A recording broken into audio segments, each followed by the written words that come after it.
Hi, I'm Tammy Sevcov, and this is Worth Considering, where we stretch our hearts and minds as believers to consider another side of the story. Today, we're talking about immigration.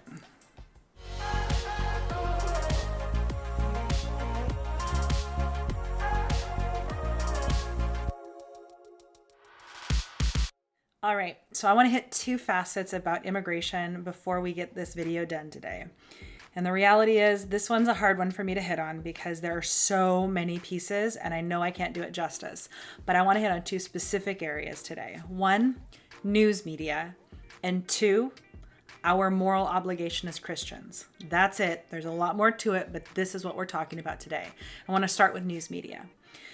A number of months ago, when the story broke that President Trump was taking children from their parents at the border, I was intrigued by the headlines. And when I say intrigued, what I mean is I felt like there was something missing in what I was hearing. So I started listening a little more. You remember, there was stories and there was pictures of kids behind chain link fences. And it was this whole, it was quite the story. And understandably so, because when it comes to children, we have a lot of compassion and we wouldn't want to see children poorly treated.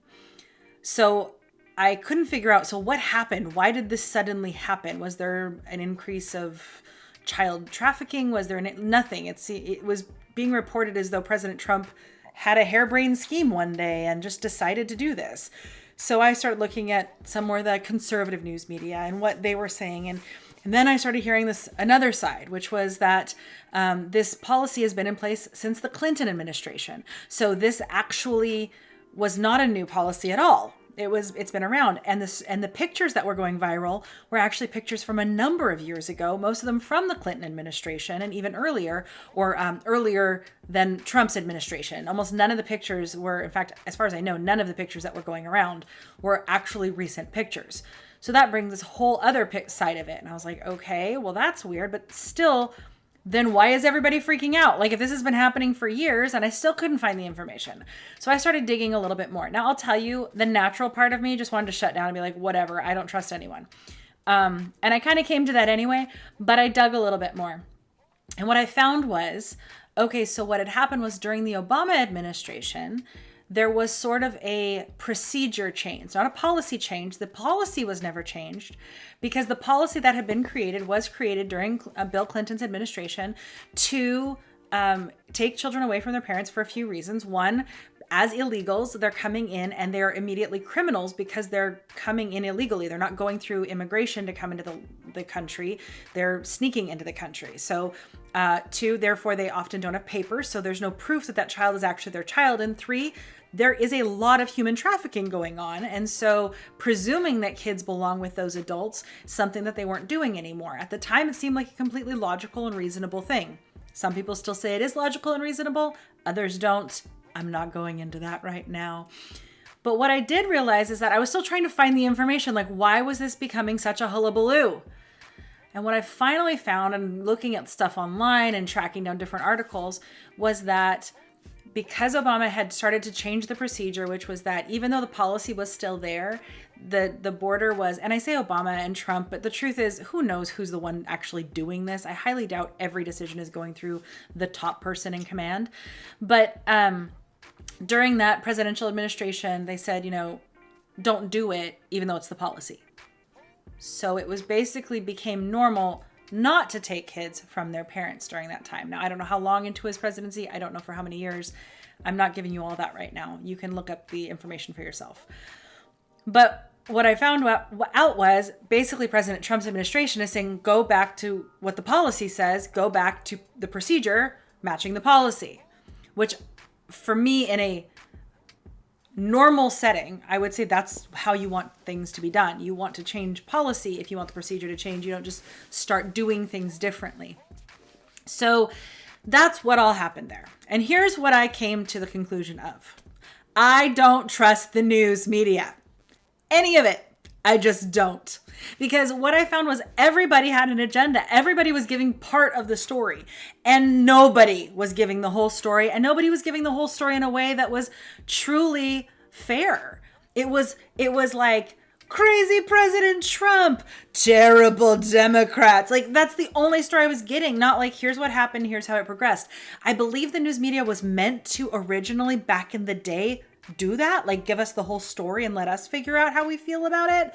But that's not what was happening. And so what I realized was the danger, and I've watched this with Christians, of becoming parrots of the media. You might be hearing a very different story than what your friends are hearing. If you're a liberal or you're conservative, you might be hearing a very different story. But that doesn't mean that either of you have it right. If you really want to engage on a topic, do the research and be aware that when it comes to immigration, we are not getting the full story. We are not getting the full story. Now, end rant. I want to talk to you about our moral obligation as Christians. The hard conversation when it comes to immigration is that it's so messy. It is so messy. The systems are messy. I know of people who've tried to immigrate to this country. It is so difficult and takes so long. And these are people who are within the quota and all those different things. It is a complicated process. And we as Christians have to understand that even though people are coming in illegally at times, we cannot dehumanize them. And this is the horrible thing that I've been seeing and hearing in some of the conservative media and in some conservative people I know in the way they talk. Listen, because somebody came into our country illegally, it doesn't mean they're an evil person. Please hear me. Please hear me. I do understand that there are criminals that come across our border illegally. I do. I do realize that having absolutely open borders and no control of any kind is a recipe for chaos. 100%. I'm not even getting into the policies that I would prefer or recommend. I just want to talk to you about how we as Christians talk about and relate to this topic.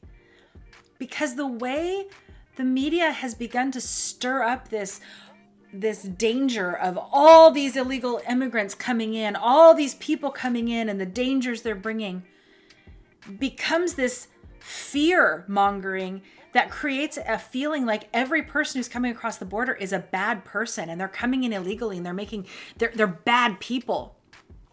And what happens is, because a lot of this does center on the Mexican border, an attitude of racism can get in. And that is utterly and terribly ungodly. We cannot allow our hearts to go there. Listen, I know of people who came across the border illegally. I do. I know actual people. One was escaping from human trafficking many dozens of years ago. She came up from Central America through coyotes and all the crazy stories you've heard. She made it all the way through and got into the country, running for her life as a young woman. That's not everybody, but it's somebody. I know of others who honestly, they're not Christians. They don't have the moral compass we have. And they are trying to make a better life for their families. And you say, well, then come legally. Yeah, fair enough. But if they don't have the moral compass you and I have, and they're making what they think is the best decision they can to get money for their family, to bring them across, to start a better life, I'm just telling you, I can't fault them for that. Now, I'm not saying I don't agree with deportation laws or other things. I'm not even going there. I'm just saying that as a human to human, I get it. I can have compassion. Listen, I've heard people get so mad because there's some churches who welcome illegals into their church. And it's like, you shouldn't do that. Listen, regardless of how you want to treat this, there are people in our midst that we need to show love to. Listen, you're not asking for everybody's papers, so you don't know if everybody is legal or illegal. But you can be a neighbor to people. You remember the story of the Good Samaritan? The one who was the person who showed compassion, who was racially on the wrong side of the street, as it were. That's what the Samaritans were to the Jews at that time. We have got to make sure that our hearts stay soft, stay willing. In my episode on capitalism and socialism that I'll link here, I talked about the fact that our poverty is richer than most people's lifestyle. I mean, honestly, our Our people living below the poverty line in America are wealthy compared to poverty in other countries. In fact, most of the world. So I get people wanting to come into our country and find a way to live here. It's the blessing of having a wealthy economy and having a rich country. We are so blessed. But we have to keep our hearts sensitive to the fact that there are people in difficult situations. There are people who are not coming with malice, who are coming just trying to make a life for themselves, and they think this is the way to do it. So whether or not you agree on policy, that's fine. But if you take this issue all the way down to brass tacks and say, well, they're coming illegally, so they're criminals, and that's who they are, and you start treating criminals even in a dehumanizing way, you are no longer looking the way Jesus said, who he told us. We've been commanded in scripture. We no longer look at people according to the flesh. Treat one another kindly. Be kindly affectionate to one another. Listen, there are so many scriptures that we need to go back to and recognize that in these times of very disparate opinions, we can still show love. We can still have compassion. We can still be light and keep our hearts pure to help others, regardless of what the situation is. So coming down to it, don't be a parrot of the media and walk in love. What do you think? Do you think I missed something? Probably a lot of things. Do you think that I said something wrong and you don't agree? I'm open to your conversation because these are things that are worth considering. I'd love to hear your comments below. Thanks for watching. Please do subscribe to stay up with all the content that I'm posting every week. And listen, if you want to rage down in the comments, I'm not going to engage with you. But if you're willing to have a real conversation, I'd love to chat. Hey, I'll see you next week.